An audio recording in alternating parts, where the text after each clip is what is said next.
Hey everyone, Tankenstein here. If you guys didn't know, a new event is coming to War Thunder in the next few days, and forgive me if I butcher its pronunciation, but it's called Tokushu Heiki, which means special weapons, and the vehicle being announced today is no different from what that is meant to describe. It is the LOSAT, which means Line of Sight Anti-Tank. That's right. We are getting an anti-tank MLRS, pretty much it's an ATGM carrier, but it looks like an MLRS, and it will be a US vehicle, rank 7, and of course will be described as an event vehicle, meaning that it is not premium. Now this vehicle is extremely unique in a few ways. Now this was a prototype program that the US had in the 90s. They decided not to go through with it, which might tell you something about it, but regardless, it is extremely unique, probably for one big reason. The ATGMs that it fires are kinetic. That's right, they are kinetic. They're not like heat shells or heat FS. They are rather like gigantic APFSDS shells. Pretty damn cool. So these might actually be incredibly effective. We'll have to wait and see, of course, but it might be the reason why this is a rank 7 vehicle rather than a rank 6 or even a rank 5, because they may have seen that these are going to be incredibly devastating, because again, I mean, APFSDS is pretty much the most common round that you're going to be facing at top tier. And what happens when you get a really big APFSDS? Well, you're going to be kicking a lot of butt, and that might be what the LOSAT does. Now, the LOSAT is an extremely unique vehicle, partially because of that, but also because it has no elevation or cannon depression, or in this case, rocket depression. So it can only aim horizontally, at least based on what this says. Now, basically what that means is that you're not going to be able to go up on top of a gigantic hill, for example, or go at the bottom of the hill and then just kind of aim up on your own will. You're going to have to use the elevation to be able to aim for you, essentially, but you will be able to aim side to side. So more or less, if you're fighting on a relatively even plane, you should be able to aim this pretty decently. At least that's what it seems. But when it comes to close range combat, based on how these ATGMs fire, so it takes a few moments for the rocket to actually kick in, you're not going to be able to hit many things close range either. So not only will there be aiming difficulties with this, but close range combat will be very, very difficult, if not impossible. So you're going to want to use this thing from a range, kind of like a sniper ATGM.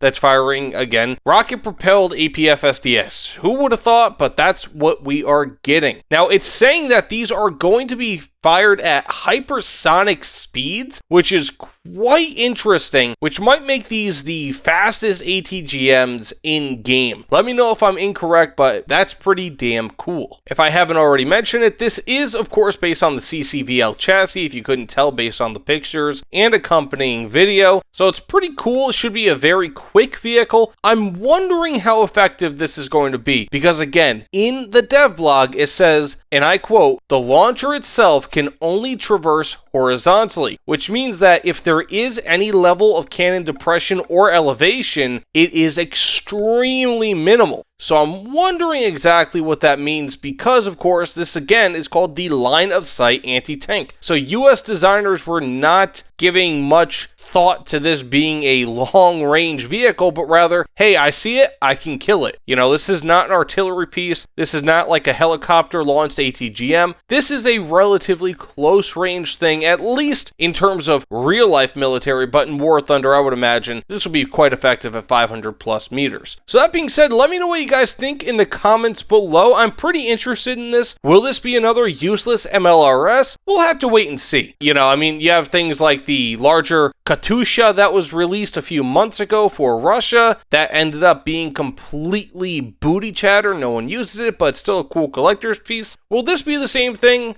I think the thing is here, the rockets will be extremely powerful. It might just be a little bit difficult to actually aim with them, at least in a regular scenario. But again, once you get a hit, it should be a kill, especially being that these are hypersonic, rocket-powered APFSDS. And also, by the way, if you guys didn't know, there are also two other vehicles that have been announced that I didn't even make a video on, but the Battlecruiser Kurama and also the F-100F AF, both of which I am extremely interested in, but the Kurama, interestingly, was actually a pre-World War I battlecruiser, so I'm wondering how effective that will be. But either way, let me know what you guys think again in the comments below, but thank you so much for watching, and I'll see you all on the other side. Take care, everyone.